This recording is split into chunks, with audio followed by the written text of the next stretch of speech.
কখনো কোনোদিন কারো পারমিশন ছাড়া মোবাইলের গ্যালারি চেক করবেন না।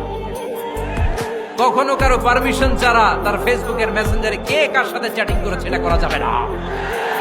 কখনো কারো পারমিশন ছাড়া তার মেইলের ইনবক্স খুলে দেখা যাবে না। কখনো কারো পারমিশন ছাড়া কারো ব্যক্তিগত চিঠি পড়া যাবে না। দিস ইজ ইসলাম, এটাই ইসলাম। আমরা ইসলামকে শুধু নামাজ আর রোজা আর জিকির আর এই দাড়ির মধ্যে সীমাবদ্ধ করেছি। প্রত্যেকের একটা প্রাইভেসি আছে না নাই? Everyone has privacy and no one should interfere in his privacy or in her privacy. প্রত্যেকের একটা প্রাইভেসি আছে না নাই? মানুষ ছোট হলেও তার একটা সম্মান আছে না নাই? এজন্য ছোট্ট বাচ্চাদেরকে কখনো প্যান্ট খুলতে বলবেন না।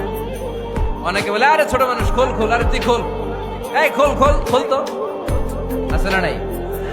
ওরও প্রেস্টিজ আছে, ওরও সম্মান আছে। খবরদার, everyone has a personal space and no one should interfere someone's personal space. কারণ পার্সোনাল স্পেসে যেন আমরা নাক না গলাই। অনেকের বদ স্বভাব ফ্যামিলি ম্যাটার নিয়ে, প্রাইভেট ম্যাটার নিয়ে কথা বলে। ভাই কি চাকরি করেন? সরকারি না বেসরকারি? সরকারি। বেতন কত? উনার বেতন কত? এটা দিয়ে আপনার কি লাভ? ঠিক কিনা? মানুষ একটা দেখলে ভাই বয়স কত, ভাই বেতন কত, ফার্স্ট ইমপ্রেশনে, ফার্স্ট যখন আপনি কারোর সাথে দেখা করবেন, বেতন কত, বয়স কত, এগুলো জিজ্ঞেস করা যাবে? কেউ যখন কারো ঘনিষ্ঠ হয়, বন্ধুতে রূপান্তরিত হয়, তখন এই কথাগুলো।